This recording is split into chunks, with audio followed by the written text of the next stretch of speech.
Haven't you heard? There's a...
Respect must be given to the will of every creature.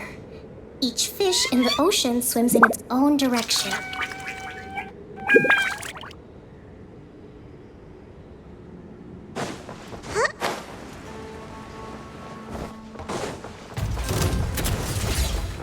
Rest and rebuild! Show 'em, Louie! Coming in! While the light shines bright! Without further ado, divine light, shield them! Smite this down!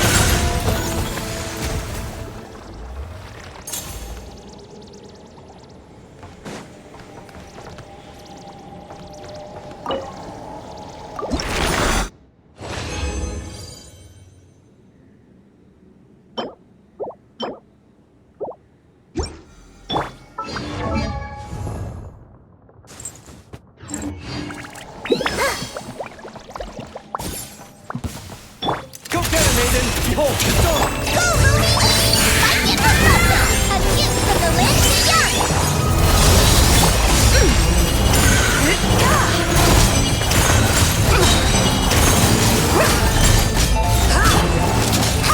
You got this!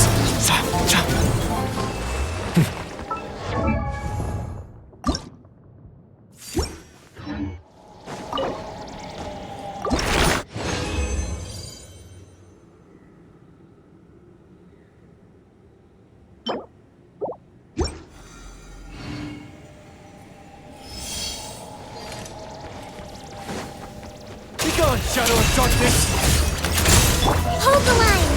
Katseha! Decleanse!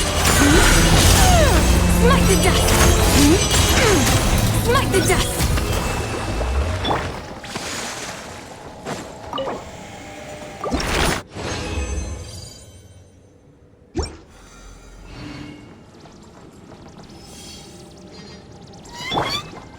Allow me!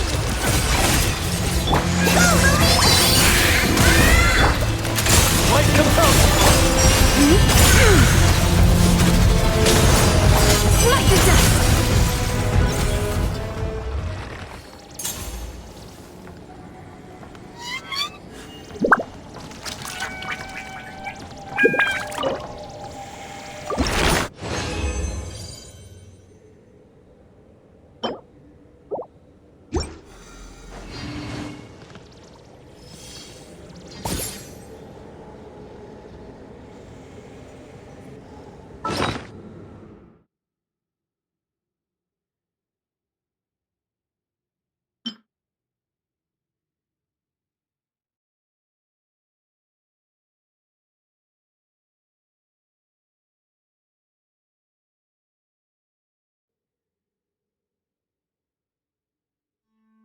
Mathematics is the foundation of all things. If you're interested, I can teach you some arithmetic.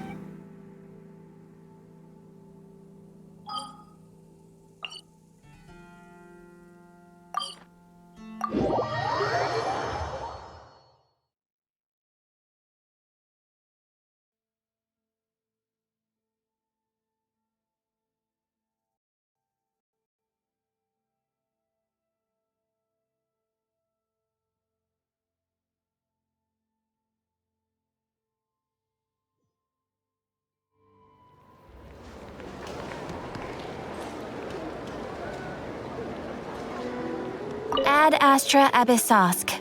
Welcome to the Adventurers Guild.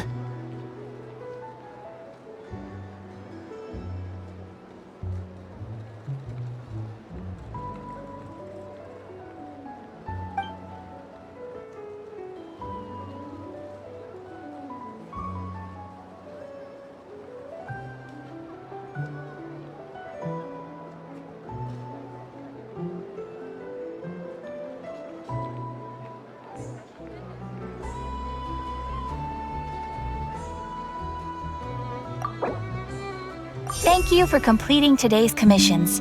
Here is your reward.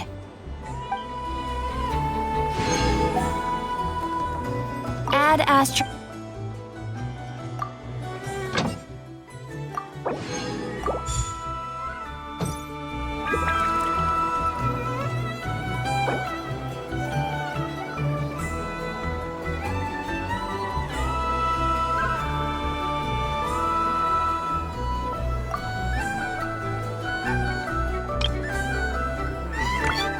Better get me some. This land holds nothing but promise for adventurers who want to survive.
This realm is truly beginning to thrive. I cannot help but be stirred.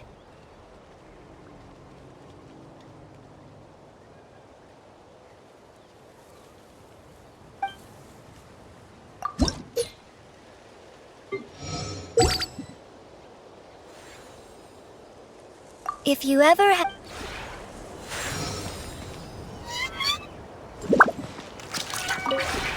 This realm...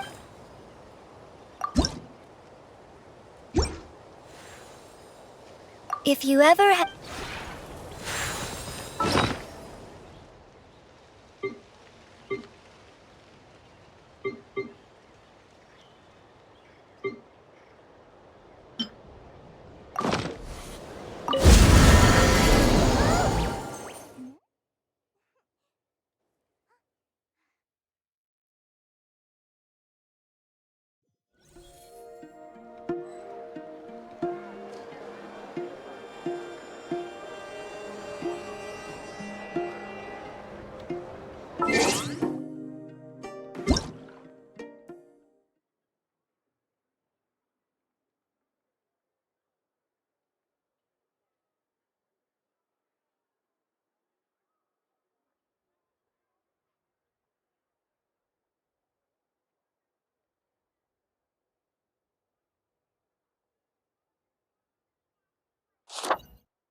This land holds nothing but promise for adventurers from all walks of life. Would you agree? If you ask me what's the one place you should visit in Nasha Town, obviously I'm gonna say Speranza. You know I'm biased, but seriously, you should give it a try. Katya's cooking will not disappoint you.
Wow!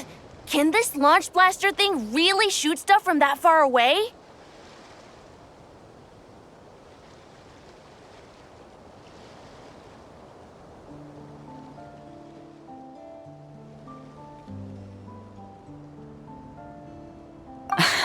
It does launch and blast things, but it's actually called a ballista. And yes, it can. But how does it stay on target? It uses a remote guidance system. But I'll let you in on a little secret. The upgraded version doesn't even need that. Can I give it a try? Oh, not a chance, kid. Can't have you hurting yourself. Believe me, this thing is even more powerful than it looks. Ask me again once you're older. Hey, Beto! What you up to? Oh, it's you two! I was just introducing our product to these discerning young customers. Paimon thought you were here for some, fishing? Wait, are these three? What? No, of course not. The kids were just curious, that's all. I'm sorry. Are these three preventing you from doing business? Let me get them out of your hair. Come on, time to go. Oh, do we have to? Don't sweat it. They were just curious. I'm happy to tell them more about it. No, we've taken up enough of your time already. Neb, don't bother people when they're trying to work, okay? Okay. It was no bother, I swear. In fact, once the expo is over, come find me on my ship, and I'll let you see the ballista in action. How does that sound? How much would it cost? Not a single mora. Really? It's a promise then, miss.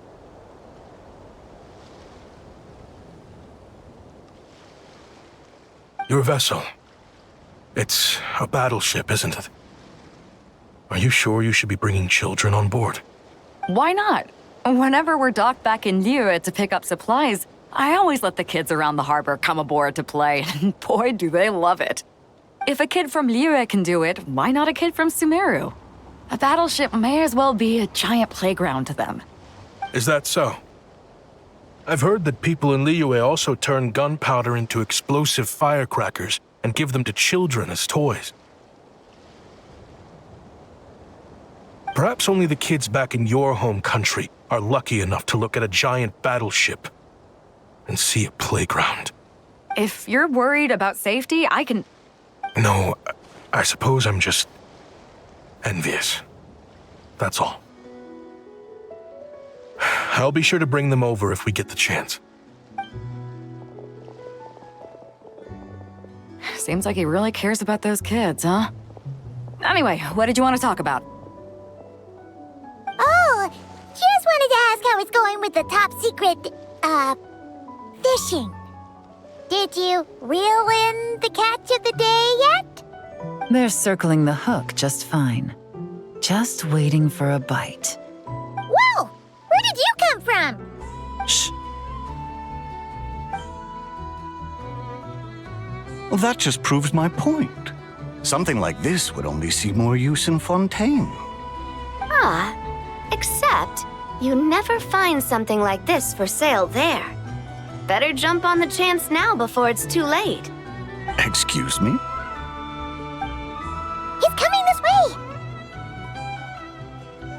Steady now.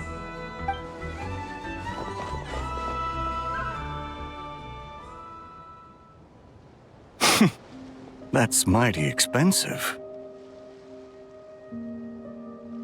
Well, no one's forcing you to buy it. If you're not interested, you're free to move along. What? Come on, there's no rule saying we can't haggle. The Voynich Guild gets a cut of whatever I sell. Obviously, that's factored into the price. Don't like it? Take it up with them. Listen, I can tell this is something special. If you're willing to go a bit lower, I'm prepared to cut a huge deal. I know it's something special, so I plan on getting paid what it's worth. Perhaps there's a way we can both get what we want then. What are you implying? Well, Nod Cry's a big place. Surely this expo isn't the only place we can cut a deal. Oh? What would you say to working this out someplace else? Somewhere the guild can't get a cut? That means no guild protection either. What will I do if you run off without paying? Considering the giant sword you've got handy, if anyone's getting robbed, it'd be me, don't you think? Point is, we're both going out on a limb here. But the reward's worth the risk. Fine. Name a place. As a registered participant, though, I'm too close to the guild. If we don't want them catching on, I'll need to send a proxy. Smart thinking. Let's meet here, then.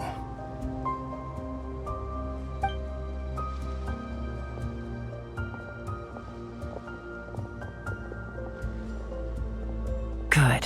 He took the bait. Let's go elsewhere to discuss our next move.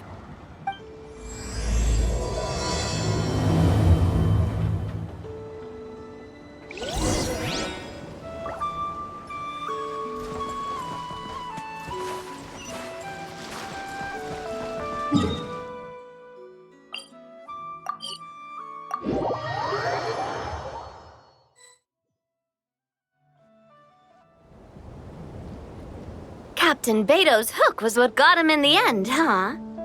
Oh, I didn't get a chance to show off how convincing I can be. This isn't tabletop troop, Navia.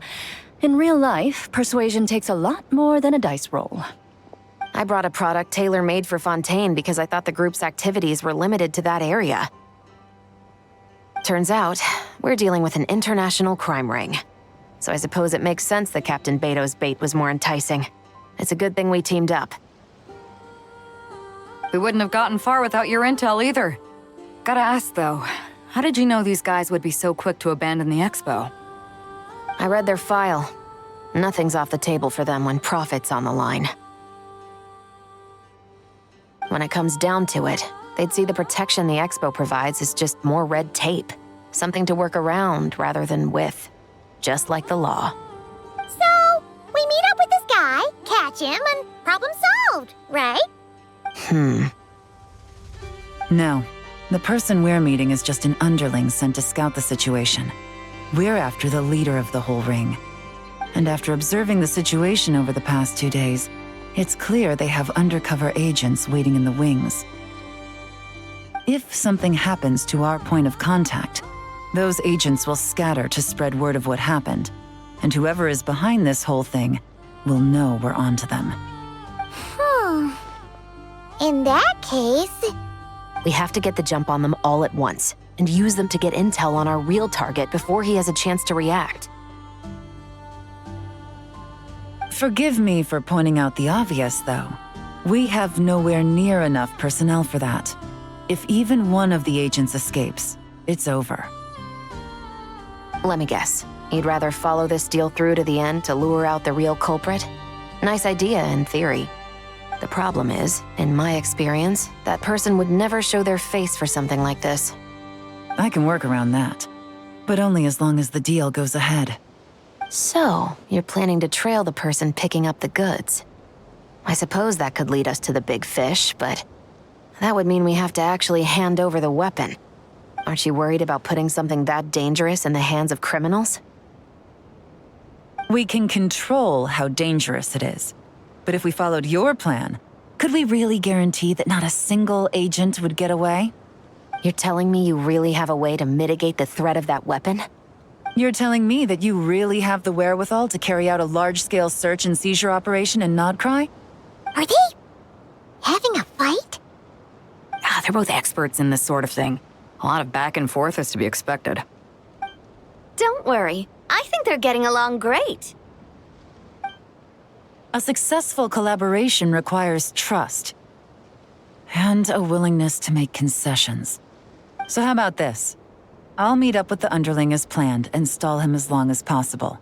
While I'm keeping him busy, you round up the rest of the agents. Sound like a plan? Yes, I appreciate the trust. And I promise you, not a single one will get away. See? Like 2 peas in a pod. Traveler, you should come with me to meet the buyer. After all, we promised Nefer you would be involved in all our operations. The Traveler is kind of a famous face around these parts, though. Then you can serve as backup. Remain hidden, and on the off chance he tries anything, it'll be 2 against 1. Ha! Let's do this thing!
There he is!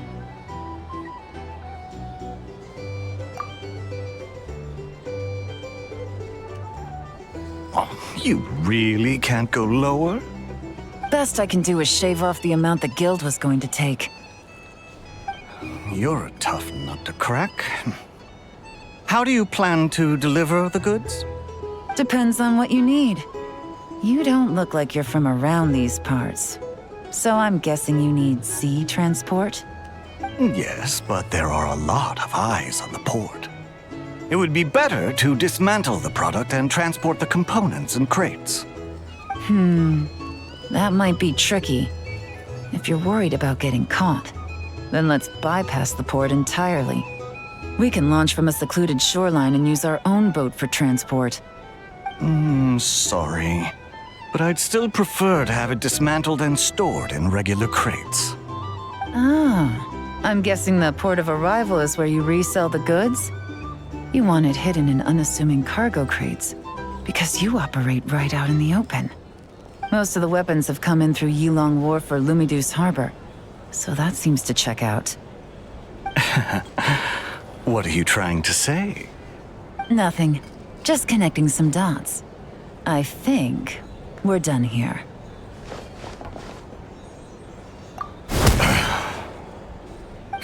Take that! Out of the way!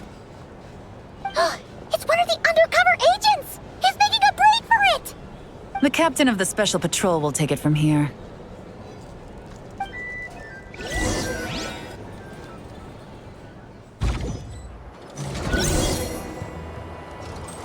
One just popped up.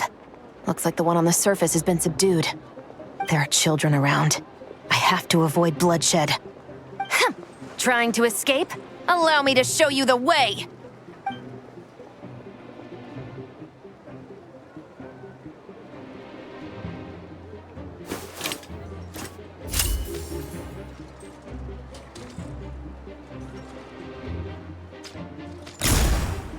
Nope, not this way.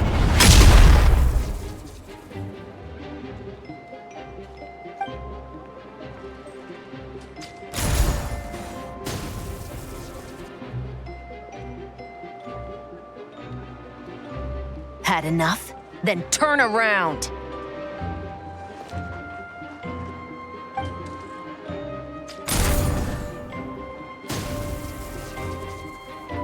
Out of steam yet? 'Cause I can do this all day!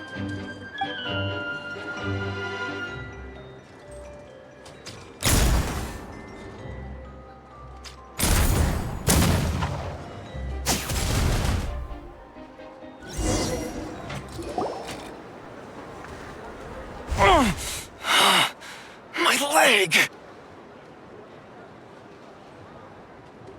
Is still attached. And if you want to keep it that way, I suggest you stay right where you are.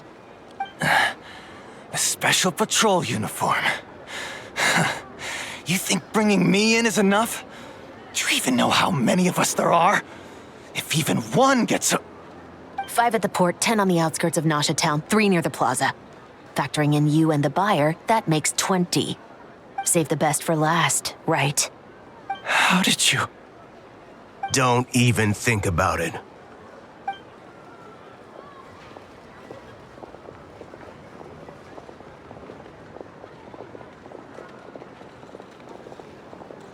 Well done, everyone. We appreciate the assist. The boss sends her thanks.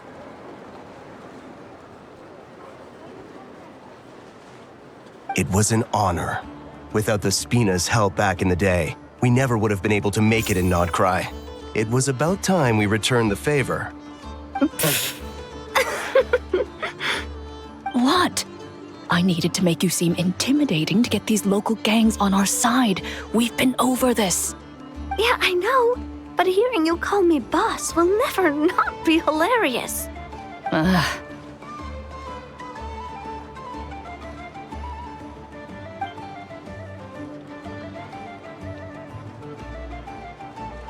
Wow! Navia is something else! Well, that explains your confidence. I had no idea the Spina di Rosula could mobilize these kinds of numbers outside of Fontaine. This Navia has quite a few tricks up her sleeve. No trade expo rules were broken either. Even if Nefer saw it all unfold herself, we still wouldn't need to explain a thing. Except for the guild's broken signboard, I would imagine. It was an unavoidable sacrifice. At any rate, I suppose the next step is to get these birds to sing. Should be an easy job. The Maison Gardiennage has a reputation for highly effective interrogation tactics. And if that doesn't work, I've heard that spies from Liyue have their ways of making people talk as well. Yes, that means the operation was a success, right? So far. Once we get someone to reveal who the mastermind behind all this is, that's when the real work begins. I'm sure that person is in hiding somewhere far removed from the expo. But as far as our deal with the curatorium goes, I think that's a wrap. Shouldn't we update Nefer then? First, we need to figure out what we can learn from these agents. We'll be in touch once we have the information. Then we can head to the curatorium together.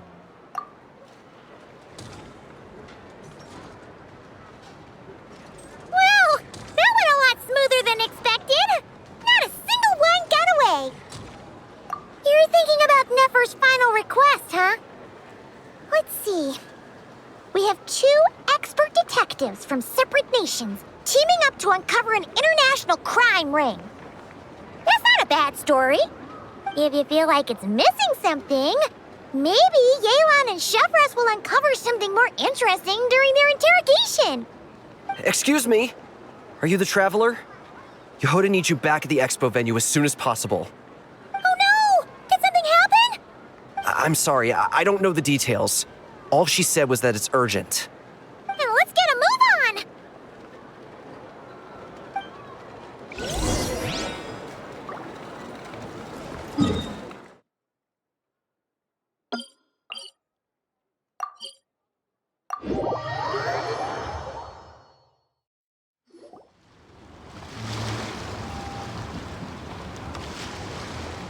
Either I throw the guild under the bus, or I get on the bad side of a terrifying merc captain. Oh, could this get any worse? Get it together, Yehoda. Focus on the hot dog you're gonna treat yourself to after today is over. One thing at a time, all right? All right. You've got this. Let's try not to get too worked up, all right? Don't worry, we'll get to the bottom of this. I swear. What happened? You're here. Please, you've got to help me, Traveler. A theft at the expo is gonna ruin the guild's reputation. A theft? How did that happen? You're asking me. The guild has people keeping watch over the storage area for this exact reason. And it just had to happen to one of the scariest people here. Beto? Wait, that means...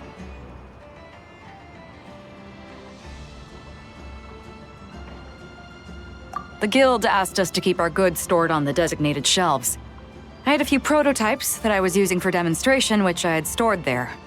But when I came to check on things just now, I noticed that all of them had been stolen. And each ballista is super dangerous. If they fall into the wrong hands... Well, all the prototypes have a failsafe designed to prevent unauthorized use, so it could be worse. Still, we should get them back as soon as possible. The guild will make sure of that. If you could just keep this between us for now, we would be super appreciative. Do we have to tell her? Honesty is the best policy. That's what he taught us. I know, it's just...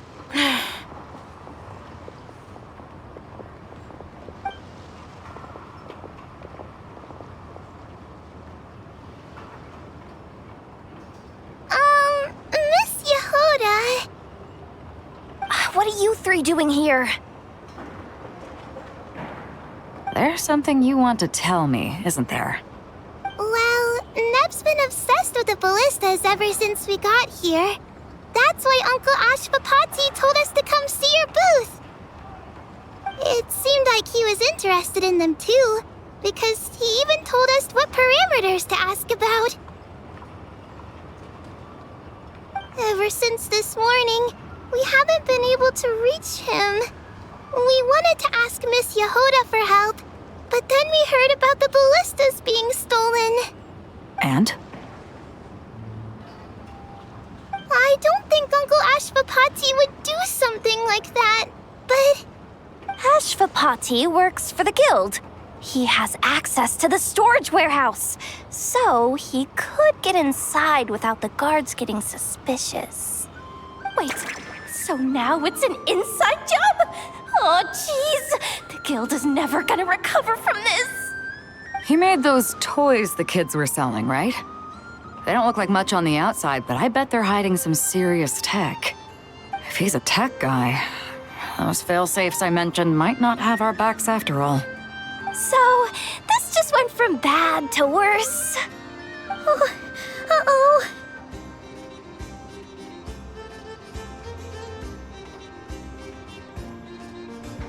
Could be. I mean, let's put it this way. There aren't a whole lot of people that could manage to stay off Yelan's radar. Why don't you take these kids to the curatorium and see what you can learn? I've got things covered here. Got it! Hold up. We can't hold these kids responsible, though. Right? No, of course not, but... how do I explain this? You want to look out for these kids, don't you? I promised I would. Besides, they're innocent in all this. Good, because I'm looking out for them too. That's why I want to find their uncle as soon as possible. No matter what he did or didn't do, it's worse for them if he's missing. Guess we're on the same page then. Take these kids to the curatorium. I'll update Yelan and tell her to meet you there. Will do!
Well, this complicates things.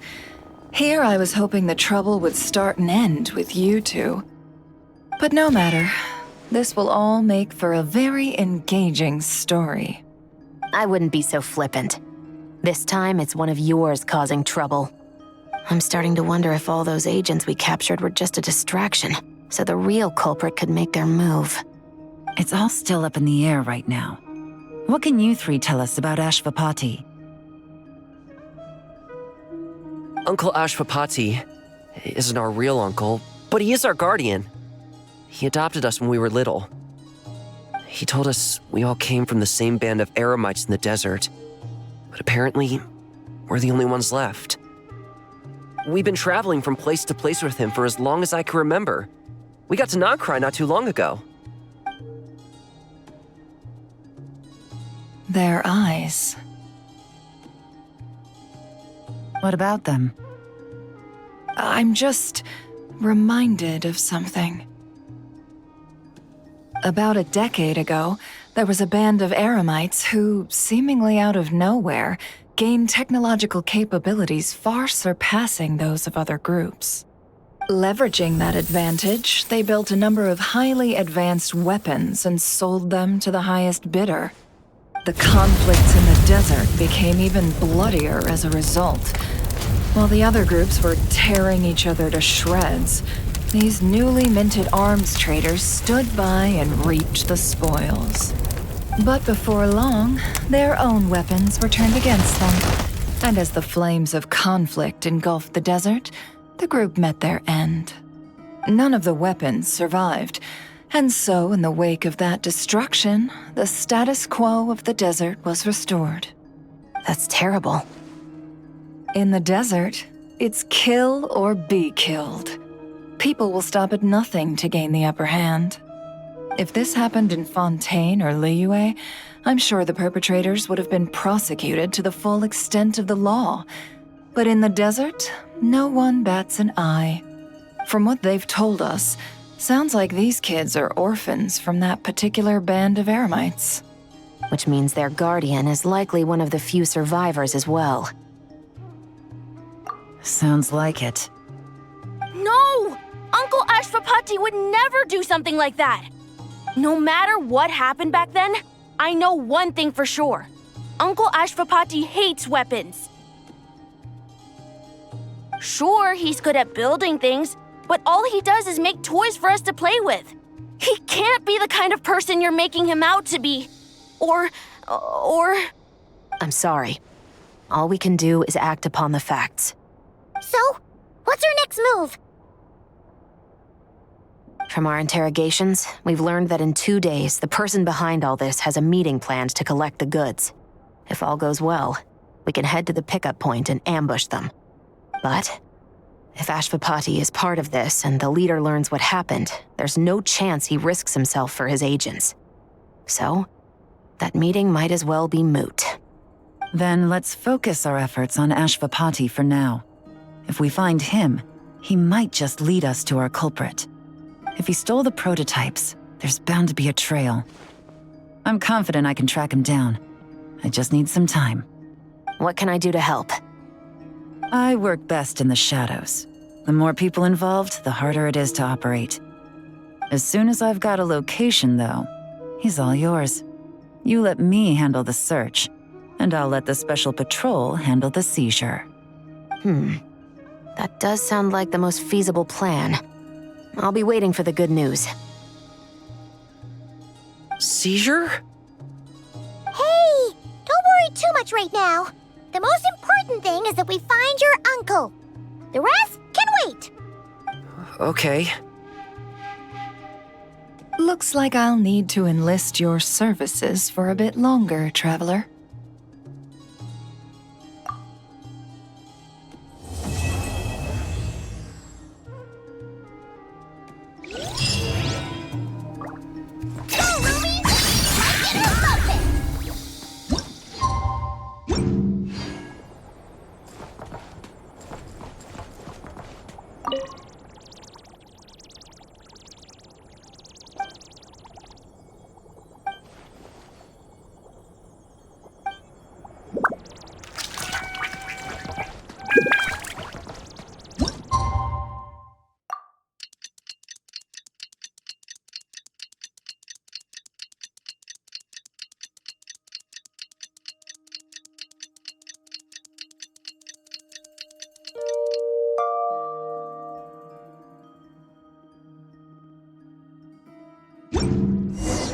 We just got word from Yelan.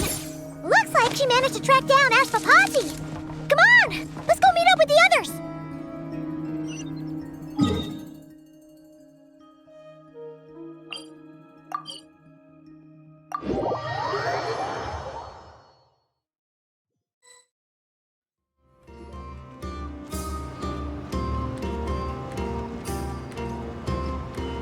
Took me a bit longer than I expected, but I found where he's hiding. Let me just be sure of one thing. We're dealing with someone who has extremely dangerous weaponry in his hands. If it comes to it, are you prepared to handle the worst-case scenario? Absolutely. You just need to trust us, just like we trusted you earlier. Yeah, we've got this. My crew's already locked and loaded. I'll take you at your word. I know you said you wanted to keep this operation small, but I still thought you could use some backup. So, I chose a few promising young Spina members to help out. Clarence and I have got things covered at the expo. Yes, we're ready to roll then. Now that you're here, I guess we can get this show on the road. Wait! I'm sorry, you can't come with us. You need to stay at the expo like we agreed. It's for your own safety. We know.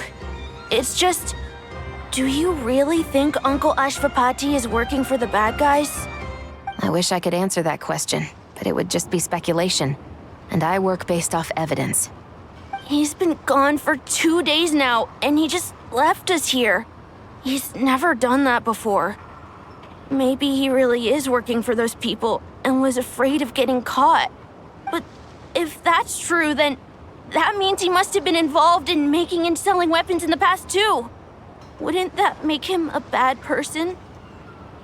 That's not for us to say. Take a look around the expo. There are plenty of other people making and selling weapons. Doesn't mean they're necessarily all bad people. Really? The same is true for your uncle. Whatever he may have done in the past, the real question we need to ask is why. There's a lot we need to know before we can judge a person. In Fontaine, we have a long and complicated process in place just to make sure we get the right answer to that question. Yeah. Why would Uncle Ashvapati do something like that? How about this? I'll make sure that Miss Chevras and Miss Yelan promise to bring your uncle back safe and sound. Then you can ask him yourselves. Thanks, miss.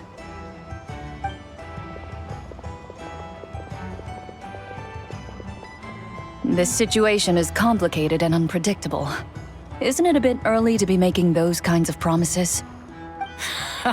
It's all right. We're prepared for whatever we might face. Regardless, it's a promise we have to keep. After all, when the children get their answer, it will shape their understanding of what justice means. Then, let's all do our part to make sure this ends as well as it possibly can.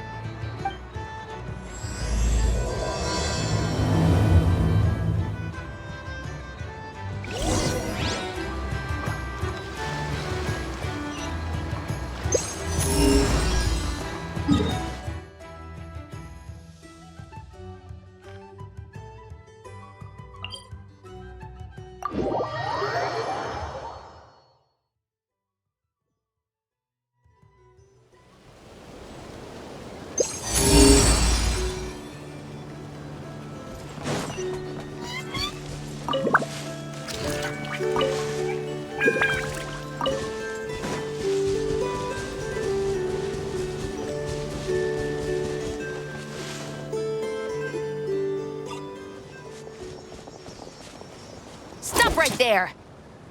Where is he? We missed him.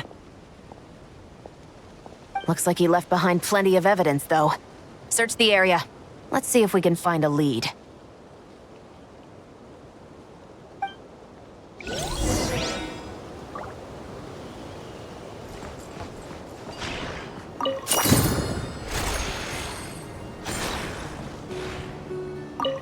Search the area.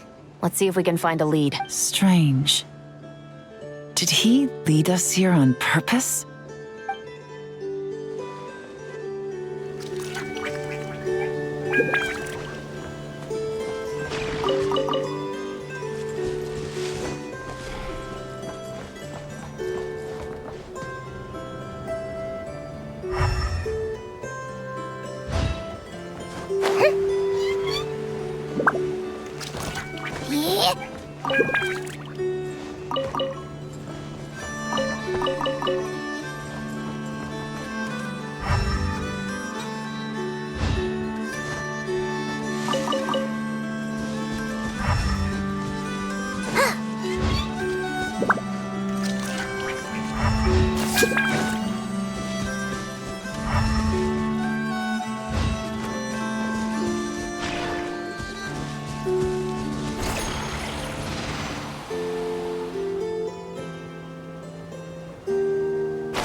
Wait!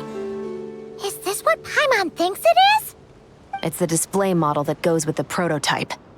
Guess that does make him our thief. What's worse is that, with his technical background, I bet he managed to bypass the security features on the prototype. You're saying our guy has a battle-ready ballista in his possession, just waiting to be unleashed? Oh, this isn't looking good. Something isn't adding up. All the evidence suggests that he was here alone. Which begs the question, why would he unlock the ballista's features before even meeting up with his boss? That's a question for another time. We need to focus on where he's going next.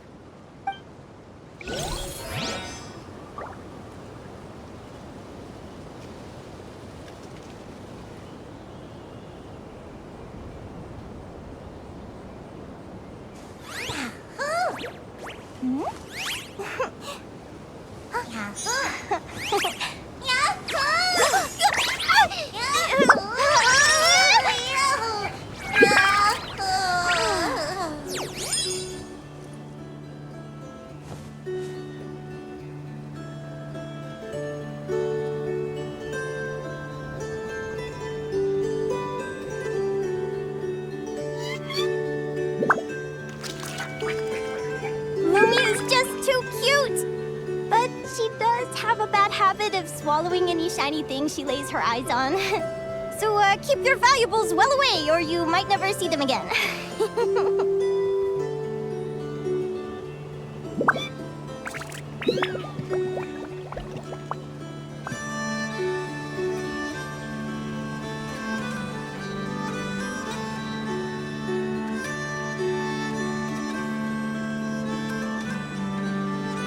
You want to see my archive?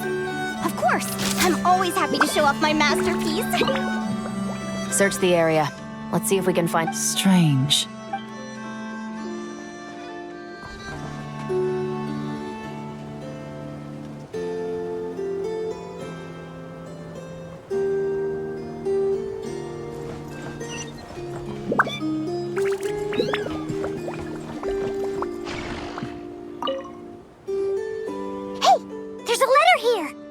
Look at how it's positioned. It was begging to be found. I think it might be for us. You think he knew we would come here? If he did, he's a more impressive opponent than I anticipated. Let's keep going. We can read it together when we debrief.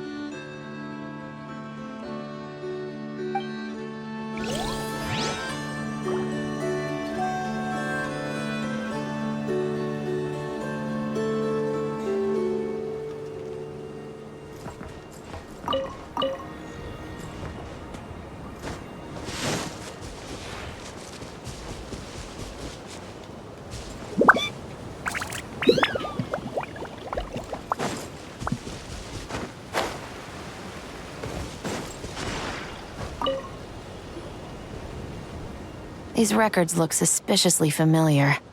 Yeah. Doesn't seem very coincidental to me either. What is it? Remember when I said this group's cover was ironclad? They were always careful never to leave a trail leading back to them. The one time they slipped up, they broke the case wide open.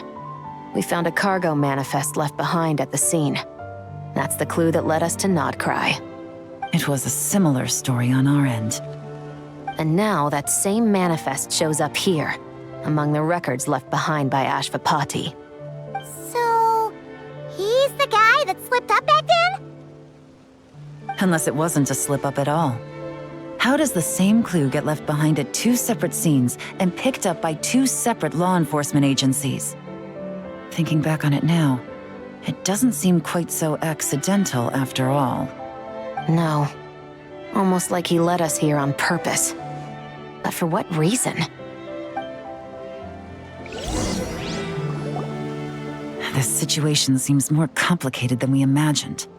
It looks like Ashvapati does have a connection to our criminal gang, but it might not be what we thought at first. You don't think he's working for them? Unlikely.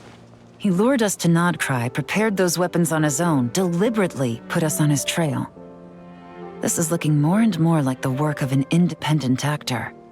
Well, if we want to get to the bottom of this, he's still our best lead.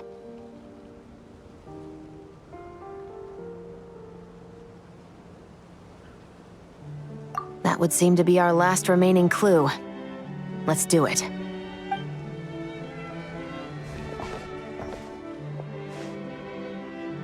To the officers of the Special Security and Surveillance Patrol and the Liyue Qixing, you certainly live up to your reputation. Within a single day, you were able to eliminate over half of the gang's forces. I appreciate the effort. I doubt my secret hiding spot will be a secret much longer. So I suppose it's my turn to throw my hat in the ring. I'm just glad I no longer have to run. So, before my day in court is upon me, allow me to confess to my crimes.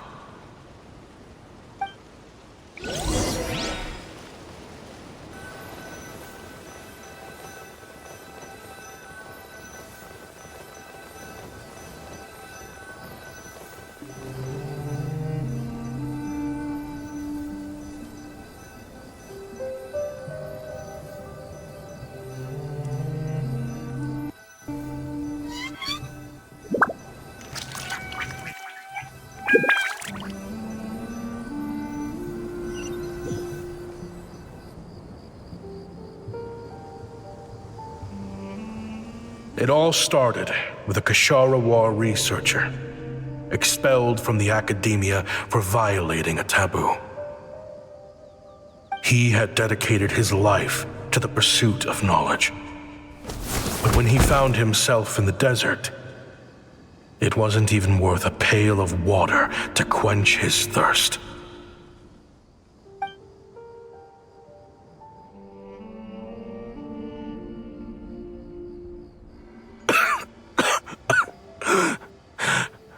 Could you spare some water? I'm a Kashara War researcher. If you need something, I could. Researchers like you are a dime a dozen. Smart as a whip until you find yourself in the desert. Then, you're lucky to survive the night. Are you mocking me? No, son. Just still trying to figure out why I've got such a soft spot for strays like you. Here, give me your canteen.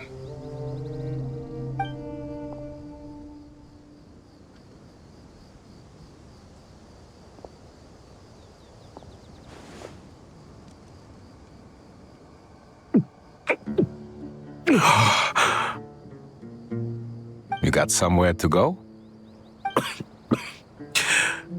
Not really. Thanks to this water, though.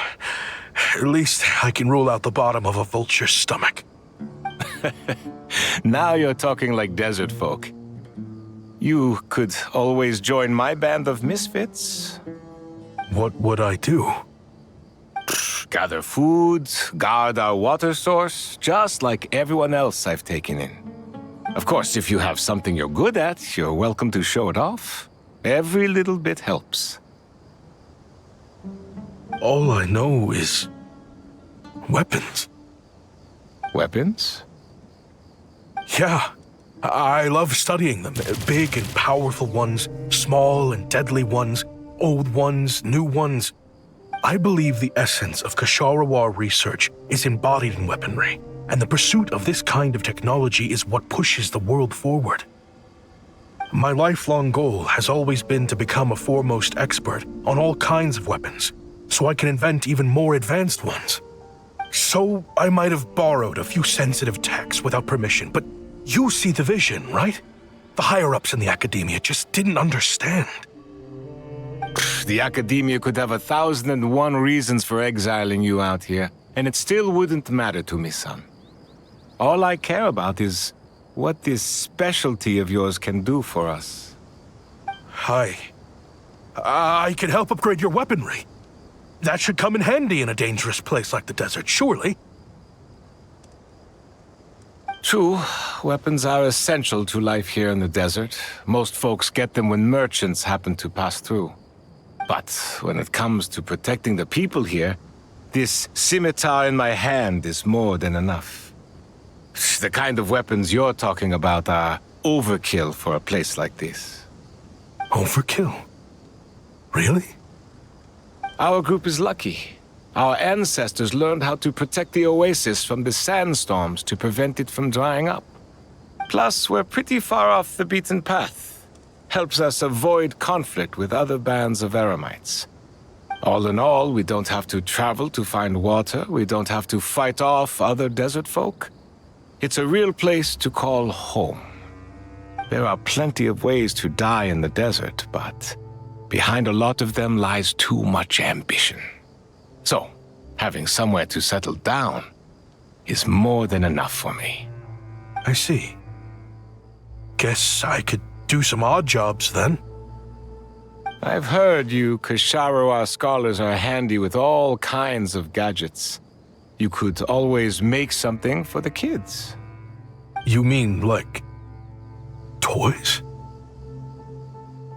Yes, if you wouldn't mind. It'll give them something to do. Life can get boring out here. All right, then. And just like that, a Kasharawar scholar at the cutting edge of his field ended up in the desert, making toys for children. It got boring from time to time, but all in all, those days were quite pleasant. The Eremites accepted me as one of their own, and all the children loved me. Looking back now, I wish I could have lived like that until the end of my days. But then, those despicable people showed up, and it changed everything. Don't rush me. These materials are in short supply. Oh, they've got a lot of nerve showing their faces back here. Send the gem? It has been a while. Well, we have a right to this oasis too. Our ancestors were part of the group that discovered it. You hated this place. After that giant sandstorm when everyone else was trying to figure out how to help, you got out of Dodge the first chance you could get. Because I knew better than to be stubborn. Stay in one place too long around here, and it might just be your grave. You abandoned this place. If we'd done the same, the oasis wouldn't even exist anymore. You gave up your right to be here a long time ago. I heard they joined another band of Eremites after leaving us, but got kicked out. I bet they're only crawling back to us now because they've got nowhere else to go. Chief, should we drive him off? I'd like to see you try. I'm warning you. You won't get rid of us that easily. Leave them be. This oasis has always been big enough to sustain more than one group of people. It's not worth spilling blood over. All that matters is keeping the people here safe. At the time, I didn't think much of it. Just Chaim Wazet being the kind-hearted man he always had been. And so, normal life continued, much unchanged. Well, mostly. You can take the scholar out of the academia, but putting your life's work behind you is easier said than done. I often found myself flipping through my collection of blueprints and sketches. The ruin drakes scattered around Sumeru were of particular interest to me. As far as I knew, no one had been able to analyze or reproduce the technology within those mechanisms. But I was able to design a kind of lure to bait them into attacking a specific target, in effect, turning them into a weapon. Somehow, the new arrivals at the Oasis must have caught wind of it, because they soon started taking an interest in me. Hope you don't mind me asking, but is that a weapon you're researching? I do mind, actually. It's none of your business. Rumor is you used to be a researcher at the Academia. All that knowledge going to waste out here in the sticks. What a shame. What do you want? I want to team up. The rules and red tape that got you kicked out of the Academia, they don't exist in the desert. You could take this research to the next level. As things stand, all you've got is a blueprint and a pipe dream. But what if you had access to the right funds and materials? What are you suggesting? Me and my men can get you what you need. In return, all you gotta do is bring this sketch to life. We've always had a good eye for business, just never the right product. But this thing right here, the different bands of Eremites are gonna shell out Mora left and right to get their hands on it. You want to sell it? It's a win-win. You provide the goods, and I earn enough Mora from these people to fund the research of your dreams. I don't know. I understand what you're worried about, but listen, it won't come back to bite the people here. These people don't think bigger than this place. They don't get involved in conflict. I mean, come on. Their biggest enemy is the weather. You've made a bad name for yourself around here. I don't want any part in this. Well, it's your choice. But it could be the last meaningful choice you ever get in life. So I'll ask you again. Do you want to finally develop the weapons you've been dreaming of and realize your academic ambitions? Or do you want to stay here building toys for kids? How I wish I'd made the right choice back then. Yeah, we increased our prices. What about it? You gonna back out? So, you're really as money hungry as they all say, huh? Cash is king. That's just business. Fine. I'm done. I want out. What are you talking about? We're making bank here. I know what the weapons have been used for, and I refuse to be an accomplice to all this any longer. An accomplice? Listen, that's got nothing to do with us. People would be at each other's throats with or without our weapons. So they die to a machine instead of a scimitar. What difference does it make? Can't you sell more than just weapons? Surely this can't be all the Eremites are interested in buying. If you want to make the big Mora, you gotta push what sells. That's just how it is. And that right there is why I want out. Fine. I've made more than enough to leave this dump in the dust anyway. If you want out so bad, have it your way. What was that?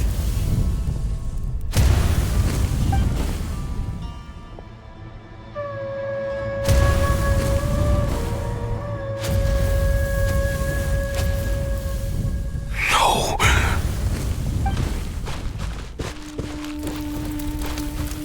Kaem was it?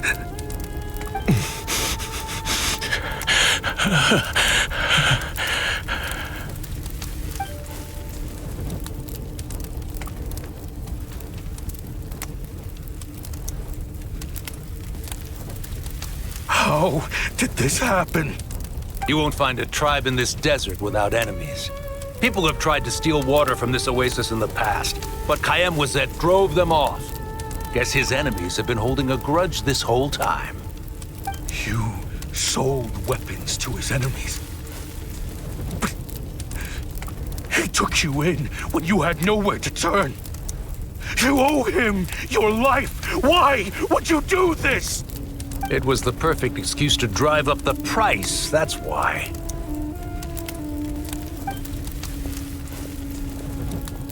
It was only later that I found out. This wasn't the first time Senegem and his men had turned around and stabbed their allies in the back. Let's just say, there was a good reason they had nowhere else to turn back then. I didn't chase after them or try to hold them accountable. In that moment, all I could think about was saving as many people as I could in a desperate attempt to atone for my sins. But once the weapons I designed were turned against us, the fate of this place was sealed.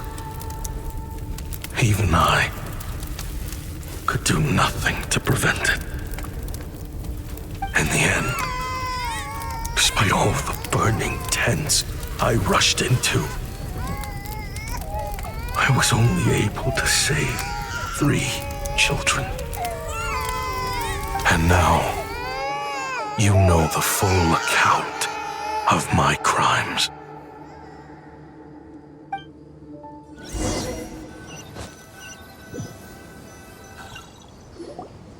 I've been raising them ever since, while attempting to hunt down the men who made them orphans in the first place. This confession is for the kids to read, too. So, I hope you'll pass it along to them. They deserve to know the full truth of what happened. I know I'm in no position to make requests, but please, help them find loving parents to take them in. Above all else, they deserve a true family. Back then, I failed to see this through to the end. But I won't make that mistake again. Jeez, if this is true... He's after the same target as us. And he's out for revenge. He even lured us to Nodcry to help him get it. I think I know what he's planning to do with those ballistas now. If I'm right, this doesn't bode well. Then we need to find him ASAP! It sounds like he's about to do something super dangerous. But we promised the kids we'd bring him back safe. I can't just let him get rid of our target either. This crime ring runs deep. There are still many other conspirators we need to track down. Oh? You got something? He knew we'd be out of the picture investigating this place. I think he decided to spring the trap that we set up. Oh, snap. He's not working for them, so our original plan could have worked all along. The meeting will be happening any time now. Quick, we need to head to the rendezvous point.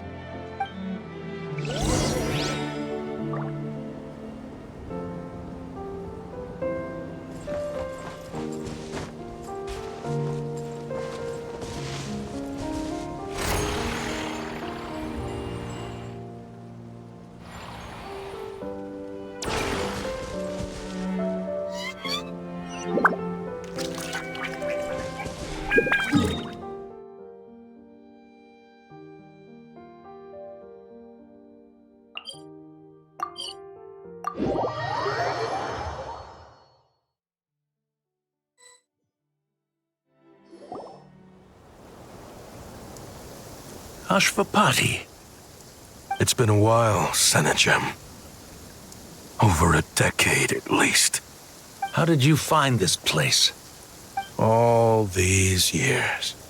And the signal you use for the meetup point still hasn't changed. All I had to do was pose as your point of contact. and fish a time and date out of that scout you sent. Useless bunch of idiots. Just wait until my backup gets here. Oh, I think that might take a while.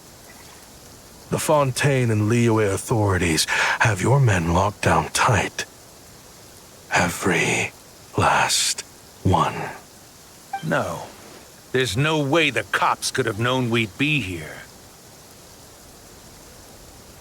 Unless, of course, someone deliberately left a trail of clues, leading them straight to the expo. That would be a different story, now wouldn't it?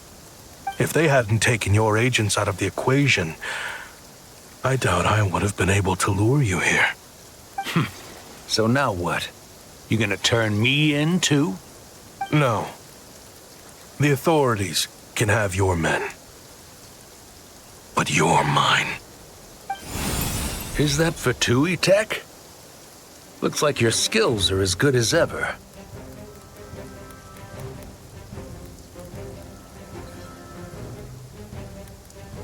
Listen, I know you're mad that I've been racking up Mora without you all these years, but it looks like you still got it. If you want back in, we can work something out.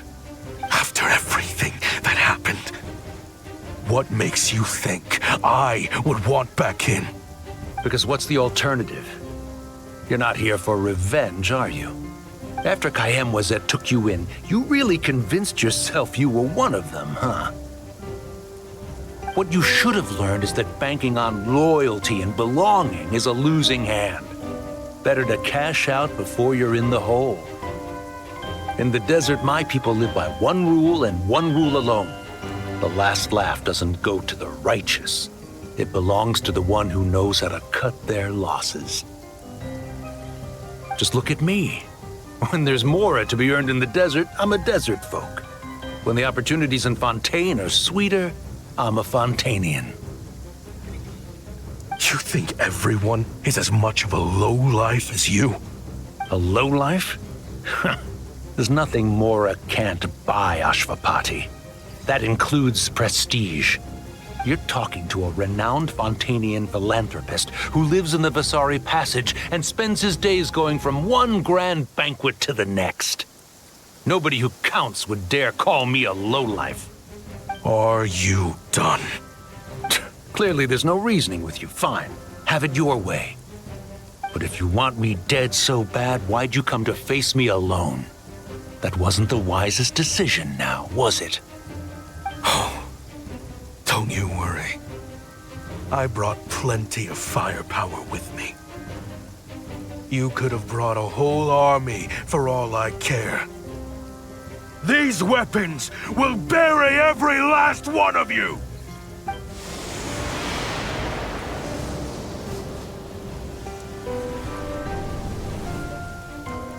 What the?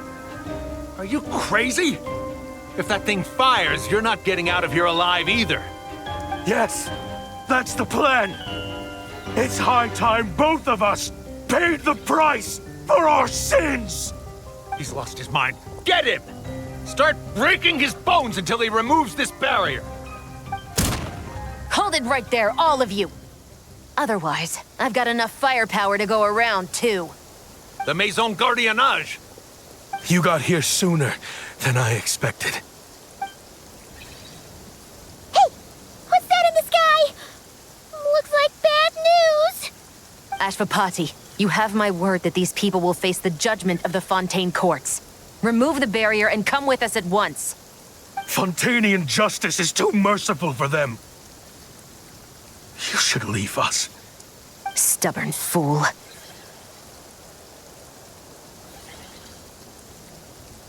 I don't deserve them. I have to atone for the things I've done. What is it you feel you need to atone for? Weapons research?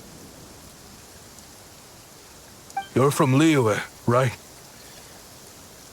Your ancestors were the first people to master the recipe for gunpowder. And yet, they turned it into fireworks and firecrackers that even children could play with. Surely, It's choices like that which make Liyue what it is today. I hear that it's a very peaceful place to live for the most part. But me? I chose to use my research skills to create weapons of war that brought death to countless people and destroyed the only home those kids had. That's why I have to atone. Because I have blood on my hands. Sounds like you don't know as much as you think about fireworks. They might be harmless fun in this day and age, but they started out as weapons too, you know. What? That's right. Fireworks and firecrackers were originally developed for use as weapons. They needed something a little more powerful than usual for purging evil forces and scaring off wild beasts.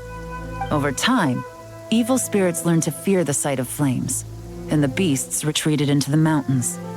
That's when people started repurposing fireworks for entertainment purposes. The peace we enjoy today isn't because we chose to make toys instead of weapons. The weapons are what secured us the peace in the first place. Only then did we have the luxury of choosing to turn them into toys instead. It's people, not weapons, that commit acts of evil. And when people are as bent on destruction as the evil forces and beasts faced by our forebears, whatever tools they have at their disposal end up as weapons. Time is running out. Please. Leave while you still can. Relax. Now that we have these guys in custody, I think we can find a way of repurposing these ballistas for the children's amusement.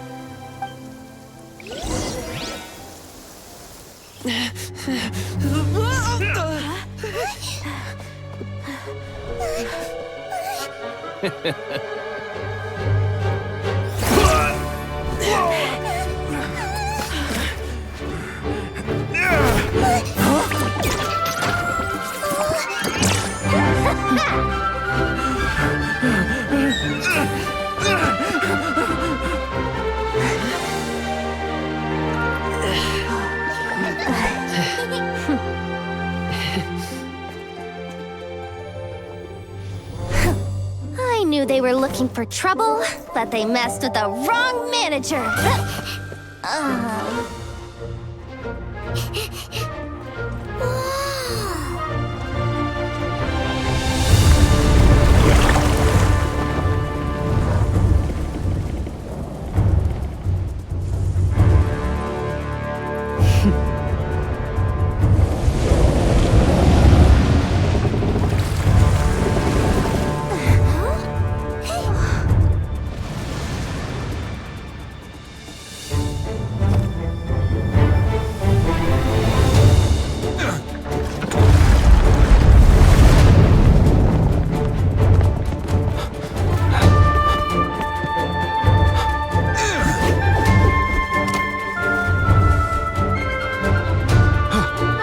Captain, we're in position!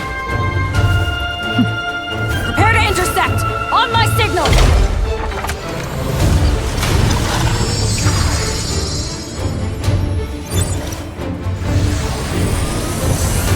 Fire!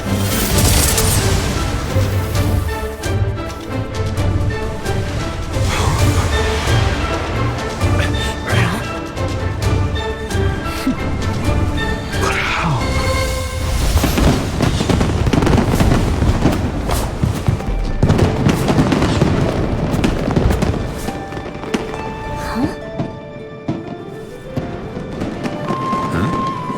Fireworks show?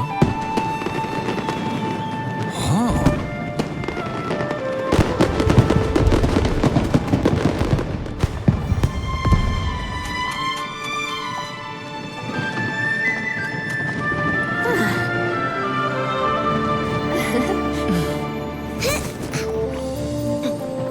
Recording mode on. Has this always been part of the show?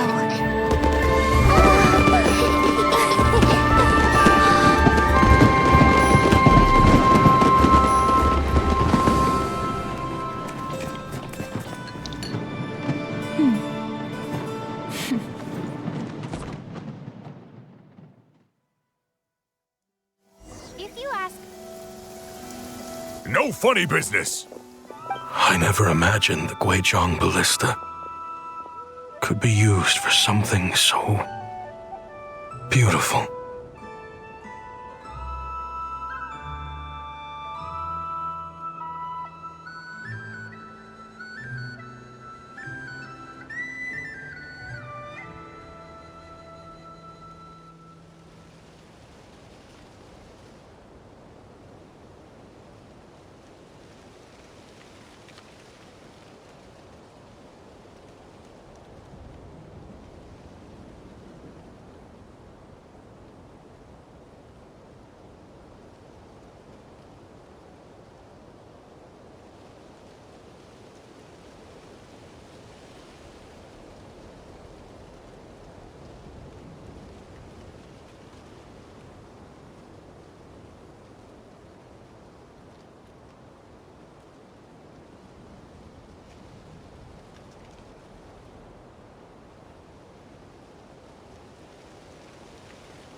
If you'll agree to come with us and answer some questions, it would be a big help to our investigation. Of course. You'll have my full cooperation. I know I'm guilty. Just not sure of the precise crime at this point. Honestly, me neither. I'm sure a case like yours would have Fontaine's top legal experts scratching their heads. As for these arms dealers, though, I can confidently say that none of them will be getting away with this. So at least you can take some solace in that. I know. There's no sentence the court can give them that will satisfy you. But at least the trial will be a public declaration of their crimes and the punishment they will receive. The victims deserve that much. Considering the alternative was them dying in obscurity to a revenge killing with no one left behind to tell the story. This looks more like real justice to me. I guess you're right.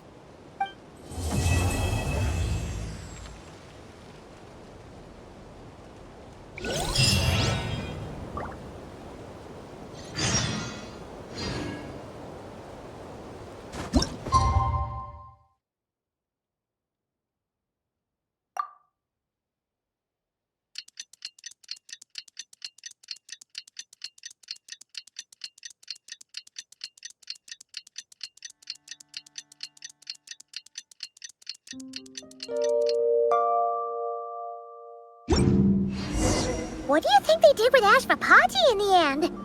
Let's go ask them for an update.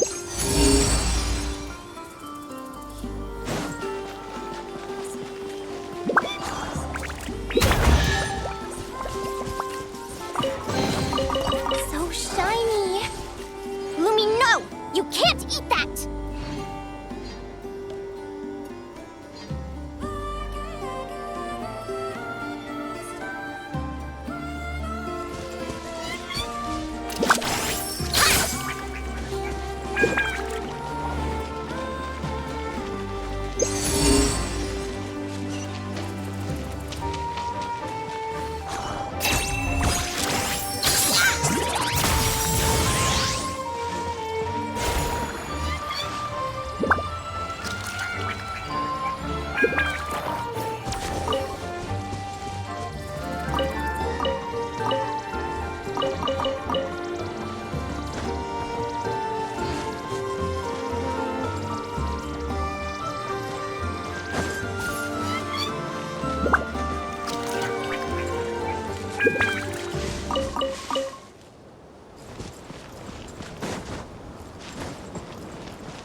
Huh?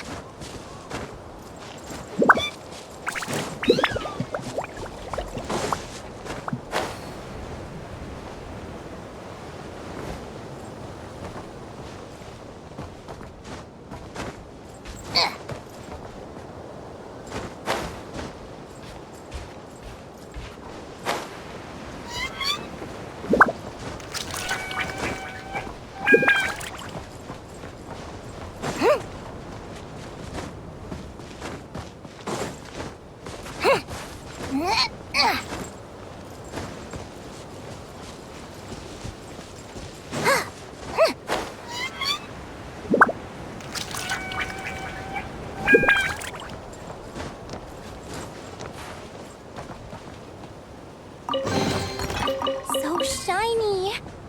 Lumi, no! You can't do that!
Press the advantage. Hold the line! Stay high! Be gone, Shadow of Darkness! Arrogant and presumptuous! Smite the dust!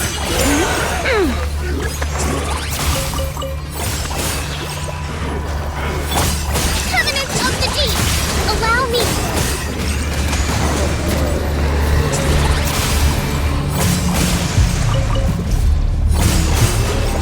Let's do that!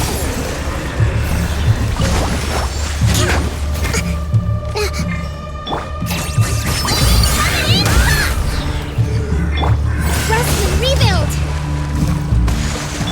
Without further ado, smite the dust!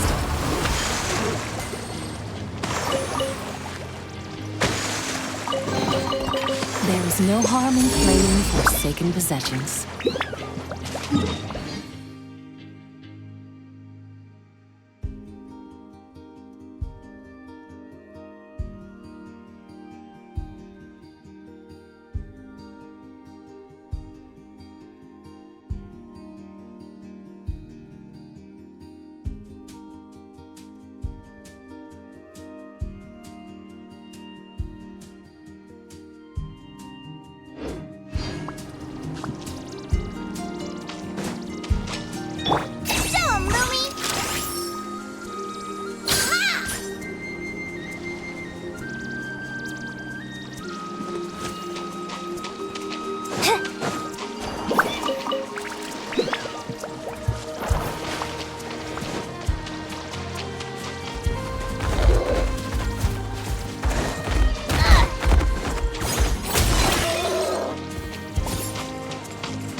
Great!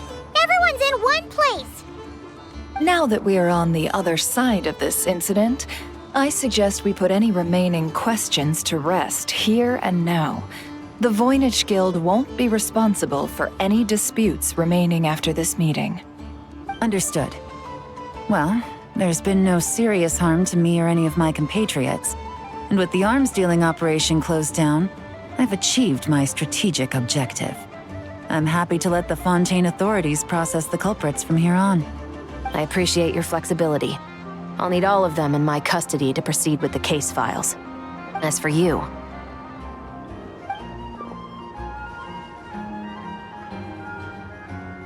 Given your association with the Voynich Guild, I suspect the boss of the Curatorium might raise some objections if I insisted on bringing you into custody as well. Then what do you propose, Miss Chevreuse? While pursuing one of the suspects in this case, it was unfortunately necessary for me to destroy a certain signboard in Nasha Town. Is that an official confession, officer? What I'm suggesting is that I don't file charges against Ashvapati. He stays here, and in return, you don't seek damages for the signboard. Sound fair? Deal. Huh. That went surprisingly smoothly. Paimon figured it was gonna be a whole ordeal. Uncle Ashvapati, we... They told us the whole story. Everything you've done. Even so, we still want you as our uncle. But If you'd been less trusting of the promises these men made to you back then, and left some weapons for your own people to defend themselves with, maybe things would have turned out differently. The way I see it, your crime wasn't the weapons research itself. It was failing to use that knowledge sensibly, to protect the ones you cared about. Yeah. You're absolutely right. Well then, what are you waiting for? The chance to atone for real is staring you right in the face. Children, from now on, I will protect you with my life. Traveler, Yelan, on behalf of the Fontaine authorities, it has been a pleasure working with you both. I wish you all the best. I have plenty of other business to attend to, so it's probably about time I got going as well. See ya. Looks like you're a free man. I guess, but even if they won't arrest me, I still have a lot to answer for. I joined the Voynich Guild with my own agenda and nearly ruined their reputation. Are you really gonna let me get away with that? After you joined us, it didn't take me long to find out that you'd lied about nearly everything. Everything except your desert origins. That turned out to be true. I actually consider the desert my home too, so I was interested to learn who the real Ashvapati was. Thanks to the Traveler, I now know the full story. And my, what a story it is. Granted, the final chapter caused us a fair amount of trouble. But hey, sometimes that's the price you pay for a good ending. Are you serious? I mean, obviously I can't let you stay in the guild. Not after all the rules you broke. I completely understand. I'd recommend that you take these kids back to the desert. Why? The desert has been plagued by seemingly endless conflict since as far back as I can remember. But your story offers a glimpse of a different way of life. Maybe there really is hope for peace in the desert. The Sumeru of today is a different world than what it once was. With Lesser Lord Kusanali at the helm, who knows where the possibilities end? Maybe you could rebuild the home these kids once knew. I'm flattered, really. but that was a lifetime ago. I'm sure the sandstorms will have buried any last trace of that oasis by now. Sure, we could put up a few tents and call it a settlement. But what then? It would be a brutally harsh existence. There's no way around it. Where there's Mora, there's always a way. Hello, my dear customer. Why don't you discuss your needs with me? If you can dream it, you can buy it. So Mora is the answer, huh? All right. Say I wanted to buy a hometown for these children. You telling me I can buy that from you? Don't take her so literally. She's just doing her sales pitch. Sure can. Huh? Ta-da! I present to you one magical gemstone created by none other than the renowned mage Alice herself. Simply plant it in the ground and a spring will instantly start growing. Before long, you'll have yourself a fully fledged oasis. And the best part is, it's designed to work flawlessly, even in the most arid and sandiest of deserts. What the? Huh. Looks genuine to me. Goodness. They always say you can find everything at the Not Cry Trade Expo. Turns out it's more than just marketing hyperbole. Still, surely a treasure like this must cost the world. As much as I'd love to buy it, I don't think I'm the kind of clientele you're looking for. Actually, this could be your lucky day. The mage who tasked me with selling this insisted on setting the price herself, and she priced it as whatever keeps the kids happy. Needless to say, I could have found far more lucrative options. But alas, none of them would be worth breaking a promise to a mage over. Whatever keeps the kids happy? So what is that in Mora? Good question. I got it! How about I charge you whatever you three kids earned at the expo? Then you can say you bought back your hometown through nothing but your own hard work. I think that would keep the kids very happy indeed. Wouldn't you agree? Deal! Hooray! Well, this was a strange turn of events.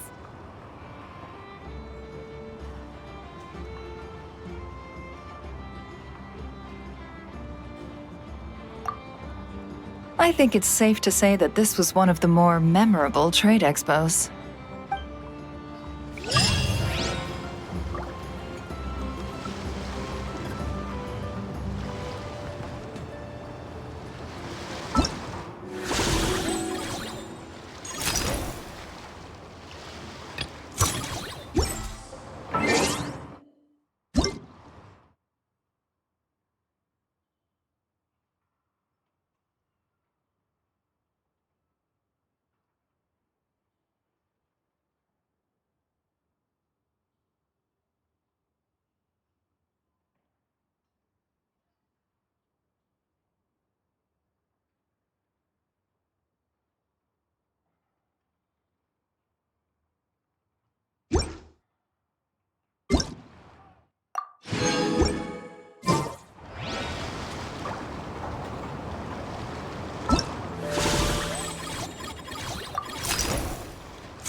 Oh, I wonder what we're in for this time.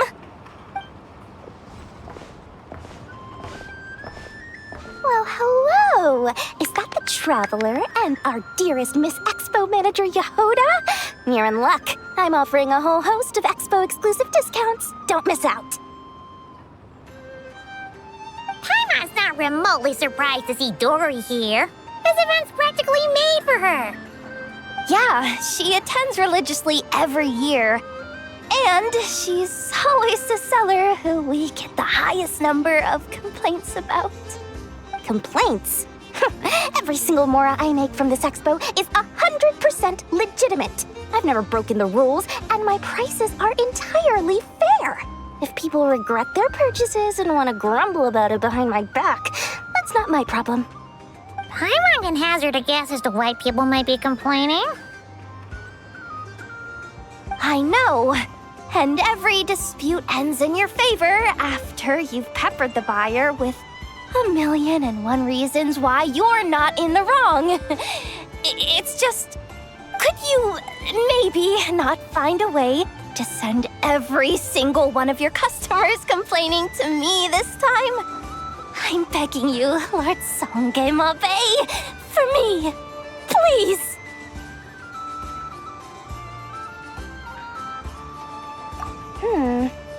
How about this? A special opening sale just for Miss Yehoda. 50% off! In other words, I'll do my very best to keep the number of complaints down to no more than half of my customers. Sound good? Jeez, what a bargain! Works for me, I guess.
Oh, it's you two! Been a while, hasn't it?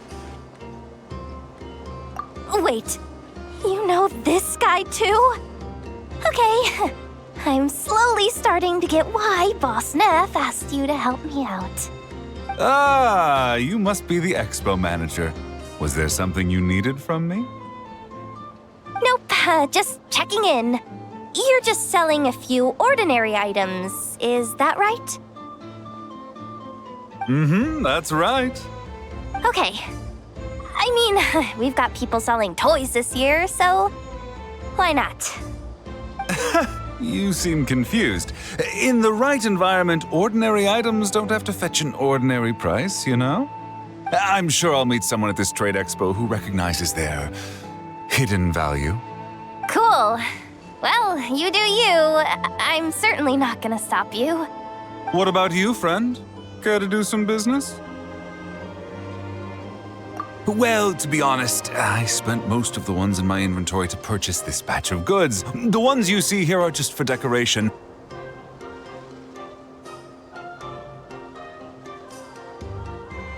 But I'm confident that I can make a killing here, so I'll be sure to make another batch of Box of Marvels should the opportunity arise later.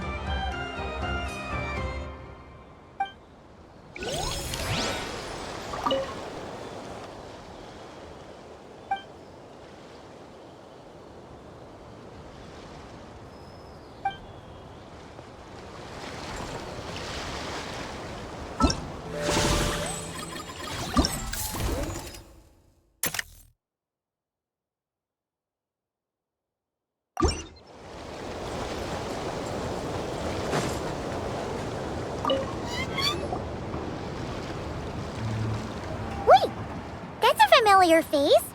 Isn't that Viswava? Why, if it isn't the Traveler. Knew there'd be some big names here. Let's get the official business over with first. Unfortunately, you're the first seller at the expo to receive a complaint. We've received word that the muskets you're selling are a few shots away from turning into scrap.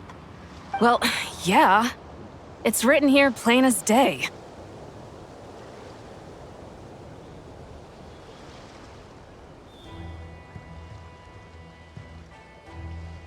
Muskets for sale.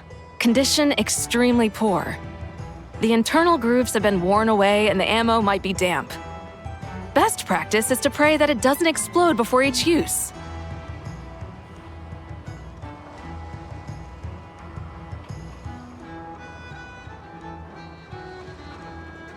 Oh, wait, so you weren't speaking in code to cover your tracks? Code? Yeah, sometimes people bring stuff that needs to be kept on the down low, so they dress it up as junk beforehand. Happens on the black market all the time. You're overthinking things here. This stuff really is junk.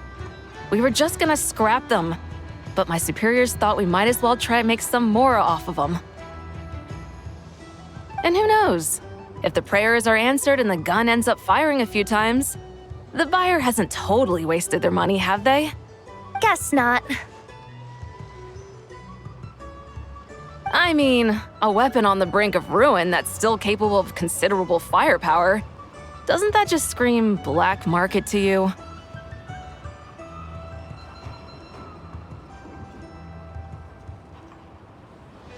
Yeah, but who would buy something like this? Maybe collectors who don't care if it works, and desperados who don't care if it explodes. Fair enough.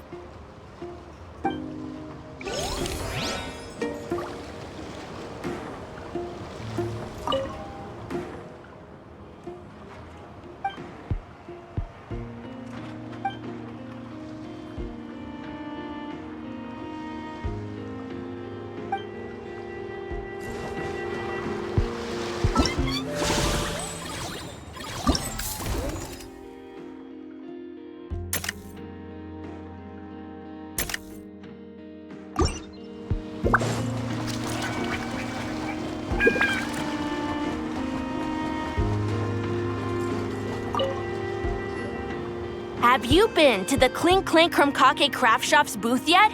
They're selling blueprints for a machine. With everything Uncle's taught me, I bet I could build one of those thwack and smack defense bots. We should buy a blueprint. Sounds like a waste of money to me. We should be spending our expo earnings on more important stuff like clothes. But Uncle said the most important thing is that we have fun. Guys, please don't fight. I hate to break it to you, but I'm afraid no one really comes to this expo looking to buy toys. If you make any more here, it won't be nearly enough to buy yourselves a blueprint. I doubt it'll even cover your new clothes. Oh, hi, Yehuda. Hi, Traveler. I came here to make sure you kids stay safe, so listen carefully. If you want to look around the expo, that's fine, but you need to be extremely careful when talking to any strangers, okay? A lot of crazy people show up to this expo, both sellers and buyers. You don't know what they might be capable of. So if anything happens, don't try to deal with it yourselves. Call for me right away. You got that? Yehuda's really serious about looking out for these kids. Well, it's kinda my job. I'm supposed to be the one in charge. Oh, just take a look around. This booth is the only one being run by a bunch of kids.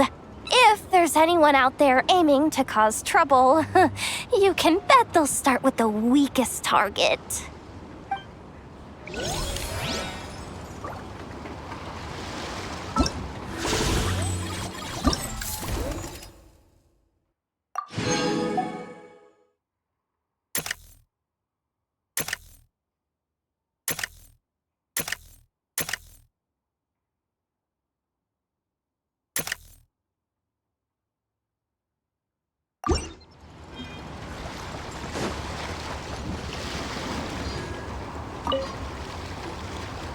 Welcome to the Treasure Hoarder booth. The Treasure Hoarders have a booth? Yep, every year.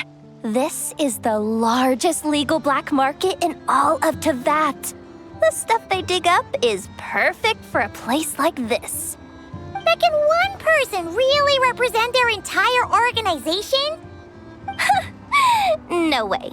Treasure Hoarder is just a catch-all title. Their internal structure is crazy complicated. The thing is, the members who'd apply to set up the exhibits used to give themselves ever more highfalutin titles. You know, to boost Spire confidence. Over time, it became an unwritten rule that each expo can only have one Treasure Hoarder booth.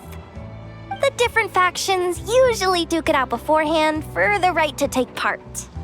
To be honest, I see myself as a member of the Fruity Order first, and a Treasure Hoarder second. What? Have you been living under a rock? Never mind. You'll hear all about our heroic deeds soon enough. The Fruity Order's a familiar name around here, at least.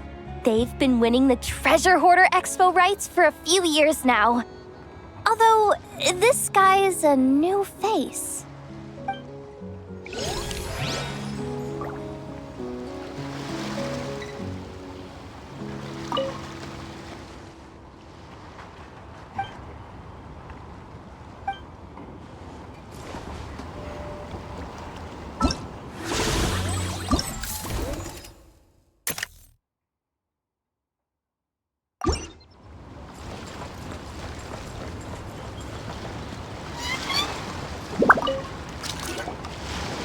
This exhibitor's demands are ridiculous.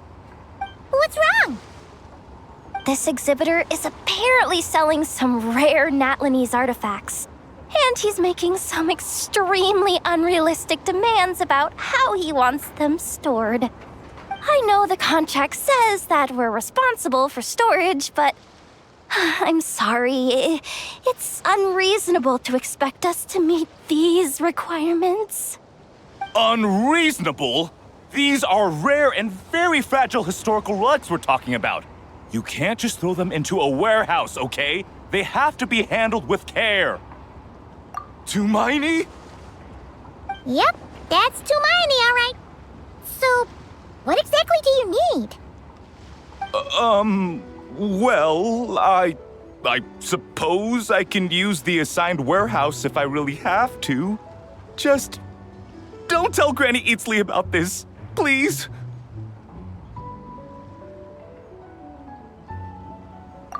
Whatever Tumaini means, it seems like it carries even more weight than name-dropping Boss Neff.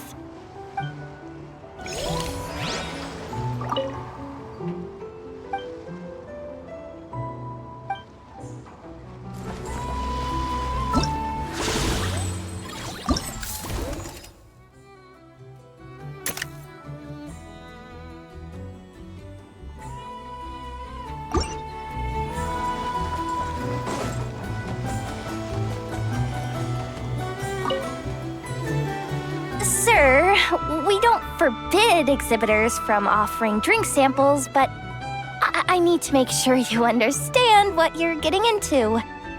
Any samples you offer are at your own risk.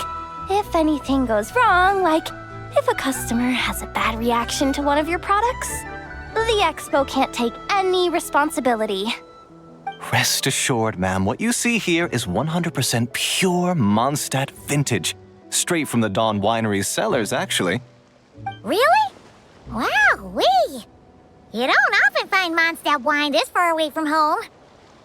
You're telling me. If you try to ship this stuff through the proper channels, all the taxes and tariffs would send the prices skyrocketing. But that's where my connections come in. With me, you get Mondstadt wine at Mondstadt prices. Cool! What kind of connections? Hey! You can't go around asking people questions like that!